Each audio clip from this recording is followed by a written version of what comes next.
ಈ ಜಗತ್ತಿನಲ್ಲಿ ಪ್ರತಿಯೊಬ್ಬರೂ ತಮ್ಮ ಜೀವನವನ್ನು ಸುಧಾರಿಸಲು ಪ್ರಯತ್ನಿಸುತ್ತಾರೆ. ಆದರೆ ಕೆಲವೊಮ್ಮೆ ನಾವು ನಮ್ಮ ಪರಿಸ್ಥಿತಿಗಳನ್ನು ನಮ್ಮ ನಿಜವಾದ ಗತಿಯೆಂದು ಒಪ್ಪಿಕೊಂಡು ಅದೇ ಸ್ಥಿತಿಯಲ್ಲಿ ಉಳಿಯುತ್ತೇವೆ. ಆದರೆ ನಮ್ಮ ಯೋಚನೆಗಳು ಬದಲಾದರೆ ನಮ್ಮ ಜೀವನವು ಬದಲಾಗಬಹುದು ಎಂಬುದನ್ನು ಈ ಪ್ರೇರಣಾದಾಯಕ ಕಥೆ ನಮಗೆ ಕಲಿಸುತ್ತದೆ. ಒಮ್ಮೆ ಒಂದು ದೊಡ್ಡ ನಗರದಲ್ಲಿ ರಾಮು ಎಂಬ ಭಿಕ್ಷುಕನೊಬ್ಬ ವಾಸಿಸುತ್ತಿದ್ದ. ಅವನು ಹಳೆಯ ಬಟ್ಟೆ ತೊಟ್ಟು ಬೀದಿ ಬೀದಿಗಳಲ್ಲಿ ಓಡಾಡುತ್ತಾ ಜನರಿಂದ ಭಿಕ್ಷೆ ಬೇಡುತ್ತಿದ್ದ. ಅವನ ದಿನಚರಿ ಬಹಳ ಸರಳವಾಗಿತ್ತು. ಬೆಳಿಗ್ಗೆ ಎದ್ದು ನಗರದಲ್ಲಿ ಜನರಿಂದ ಅಕ್ಕಿ, ಹಣ ಅಥವಾ ಆಹಾರ ಕೇಳುವುದು, ಹಸಿವು ತಣಿಸಿದ ಮೇಲೆ ಯಾವುದಾದರೂ ಒಂದು ಕೊನೆ ಅಥವಾ ಪಾರ್ಕಿನಲ್ಲಿ ಮಲಗುವುದು. ಅವನಿಗೆ ಭವಿಷ್ಯದ ಬಗ್ಗೆ ಯಾವುದೇ ಆಸೆ ಇರಲಿಲ್ಲ. ಅವನಿಗೆ ಅನೇಕರು ಸಹಾಯ ಮಾಡುತ್ತಿದ್ದರು, ಆದರೆ ಅವನಿಗೆ ಯಾವುದೇ ಉತ್ಸಾಹ, ಮಹತ್ವಾಕಾಂಕ್ಷೆ ಅಥವಾ ಜೀವನವನ್ನು ಬದಲಾಯಿಸಬೇಕೆಂಬ ಆಸೆ ಇರಲಿಲ್ಲ. ಅವನಿಗೆ ಈ ಜೀವನವೇ ನಿಜವೆಂದು ಅನಿಸಿಕೊಂಡಿತ್ತು.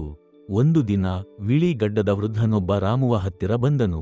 ಅವನು ರಾಮುವನ್ನು ಗಮನಿಸುತ್ತಾ ಅವನ ದೀನಸ್ಥಿತಿಯನ್ನು ನೋಡಿ, ನೀನು ಯಾಕೆ ಈ ಜೀವನವನ್ನು ನಡೆಸುತ್ತಿದ್ದೀಯಾ ಎಂದು ಕೇಳಿದನು.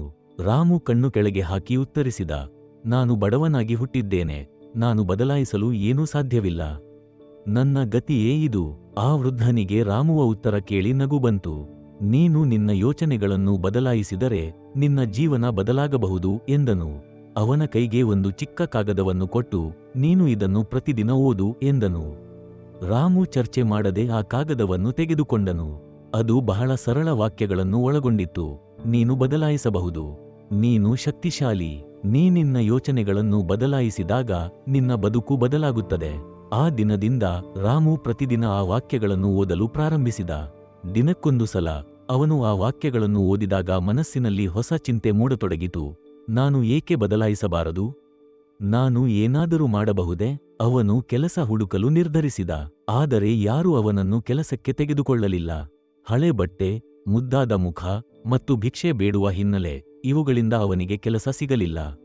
ಆದರೆ ಈ ಬಾರಿ ಅವನು ಹಿಂದೇಟು ಹೊಡೆಯಲಿಲ್ಲ. ಅವನು ಬೇರೆ ಹಲವಾರು ಕಡೆಗಳಲ್ಲಿ ಪ್ರಯತ್ನಿಸುತ್ತಾ ಹೋಯಿತು. ಕೊನೆಗೂ ಒಂದು ಸಣ್ಣ ಹೋಟೆಲಿನಲ್ಲಿ ಪಾತ್ರೆ ತೊಳೆಯುವ ಕೆಲಸ ಸಿಕ್ಕಿತು. ಆ ಕೆಲಸ ಬಹಳ ಕಷ್ಟ, ಆದರೆ ಸದಾ ಭಿಕ್ಷೆ ಬೇಡುವುದಕ್ಕಿಂತ ಉತ್ತಮ ಎಂದು ಅವನು ನಿರ್ಧರಿಸಿದ. ಅವನು ಪ್ರತಿದಿನ ಶ್ರಮಪಟ್ಟು ಕೆಲಸ ಮಾಡುತ್ತಾ ಬದಲಾವಣೆಯನ್ನು ಎದುರಿಸುತ್ತಾ ಹೋಯಿತು. ಕೆಲವು ತಿಂಗಳುಗಳಾದ ಮೇಲೆ ರಾಮು ತನ್ನ ಮೊದಲ ಸಂಬಳವನ್ನು ಸಂಗ್ರಹಿಸಿದ. ಈ ಬಾರಿ ಅವನು ತಾನು ಸಂಪಾದಿಸಿದ ಹಣದಿಂದ ಒಂದು ಹಳೆ ಪುಸ್ತಕವನ್ನು ಖರೀದಿಸಿದ. ಇದನ್ನು ಓದುತ್ತಾ ಅವನ ಮನಸ್ಸು ಬದಲಾಗತೊಡಗಿತು. ಜೀವನದ ಬಗ್ಗೆ ಹೊಸ ಮನೋಭಾವ ಬೆಳೆದಿತು. ಆ ಸಣ್ಣ ಪುಸ್ತಕದ ಪ್ರಭಾವದಿಂದ ಅವನು ಹೆಚ್ಚು ಓದಲು ಪ್ರಾರಂಭಿಸಿದ. ಇತ್ತೀಚಿನ ದಿನಗಳಲ್ಲಿ ಅವನು ಹೇಗೆ ಬದಲಾಯಿಸುತ್ತಾ ಬಂದನೆಂಬುದನ್ನು ಅವನು ಅರಿತುಕೊಂಡನು. ಕೊನೆಗೂ ಕೆಲವು ವರ್ಷಗಳ ಶ್ರಮದ ಬಳಿಕ ರಾಮು ತನ್ನದೇ ಆದ ಚಿಕ್ಕ ಚಹಾ ಅಂಗಡಿ ತೆರೆಯಲು ಸಾಧ್ಯವಾಯಿತು. ಈಗ ಅವನು ಭಿಕ್ಷೆ ಬೇಡುವ ವ್ಯಕ್ತಿಯಲ್ಲ. ಅವನ ಅಂಗಡಿಗೆ ಪ್ರತಿದಿನ ಅನೇಕ ಮಂದಿ ಬಂದು ಚಹಾ ಕುಡಿಯುತ್ತಾರೆ. ಆದರೆ ಈ ಬಾರಿಯಂತೂ ಅವನ ಬಳಿಗೆ ಹಳೆಯ ಕಾಲದ ರಾಮು ಅಲ್ಲ, ಬದಲಾದ ರಾಮು ಇದ್ದ. ಪಾಠ: ಯೋಚನೆ ಬದಲಿಸಿದಾಗ ಜೀವನ ಬದಲಾಗುತ್ತದೆ. ನಮ್ಮ ಜೀವನ ನಮ್ಮ ಯೋಚನೆಗಳ ಪ್ರತಿಬಿಂಬ. ನಮ್ಮ ಮನಸ್ಸು ಹೇಗೆ ಚಿಂತಿಸುತ್ತದೆ, ನಮ್ಮ ಜೀವನವೂ ಹಾಗೆಯೇ ರೂಪುಗೊಳ್ಳುತ್ತದೆ. ನಾವು ನಮ್ಮ ಪರಿಸ್ಥಿತಿಯನ್ನು ಶಾಪ ಎಂದು ನೋಡಿದರೆ ಅದೇ ನಮ್ಮ ಬದುಕು. ಆದರೆ ನಾವು ನಮ್ಮನ್ನು ಬದಲಾಯಿಸಬಹುದು ಎಂದು ನಂಬಿದರೆ ಬದಲಾವಣೆ ಖಚಿತ. ಒಂದು ದಿನ ರಾಮು ಹಳೆಯ ವೃದ್ಧನನ್ನು ಹುಡುಕಲು ಹೊರಟನು. ಅನೇಕ ವರ್ಷಗಳ ನಂತರ ಅವನು ಆ ವೃದ್ಧನನ್ನು ಮರೆಯಲಿಲ್ಲ. ಅವನ ಅಂಗಡಿಯ ಮುಂದೆ ಒಂದು ಹಳೆಯ ವ್ಯಕ್ತಿ ಬಂದಾಗ ಅವನ ಕಣ್ಣುಗಳ ಕೆಳಗೆ ನೀರು ತುಂಬಿತು. ನೋಡು ರಾಮು, ನೀನು ನಿನ್ನ ಯೋಚನೆಯನ್ನು ಬದಲಾಯಿಸಿದಾಗ ನಿನ್ನ ಬದುಕು ಹೇಗೆ ಬದಲಾಗಿದೆ ಎಂದು ವೃದ್ಧನು ಹೇಳಿದ. ನಿಮಗೂ ಈ ಜೀವನ ಪಾಠ ಅನ್ವಯವಾಗುತ್ತದೆ. ನೀವು ನಿಮ್ಮ ಯೋಚನೆಯನ್ನು ಬದಲಾಯಿಸಿದರೆ ನಿಮ್ಮ ಜೀವನವು ಬದಲಾಗುವುದು.